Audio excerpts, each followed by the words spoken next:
Be kursų, kurie padeda įgyti kompetencijas reikalingas įsidarbinti tech srityje. Edon taip pat buria tech bendruomenę, organizuodami tokius renginius kaip šis, kuris padeda atsakyti į tokius klausimus. Tai kągi reiškia dirbti startuolėje, arba kaip įsidarbinti, ar būti sėkmingam. Startuolių sektoriai šiandien labai trūksta talentų. Tik Unicorns Lithuania nariai šiandien ieško per 400 specialistų.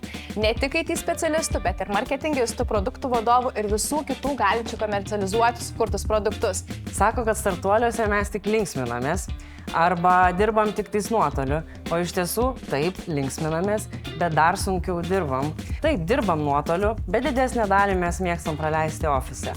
Mes labiausiai vertiname įgūdžius, o ne kiek tu esi kažkokioje pozicijoje išdirbęs. Mokykis ir būk smalsus. Tikrai ieškome labai daug rinkodaros specialistų, kūrybininkų, operacijos specialistų, finansininkų. Visų mums jų reikia. Kartais net nereikia universiteto diplomo, svarbiausia yra parodyti, kaip profesionalas, kaip ekspertas, naujos, galbūt savo srities, gal būsimas ekspertas, tiesiog niekada nesustoja mokytis. Esminė problema, kuri dabar varijuoja rinkoje, yra ta, kad žmogus turi daug teorinių žinių, bet mažai darbinės, realios patirties, kuri būtų pritaikoma startuoliuose ar tech kompanijose.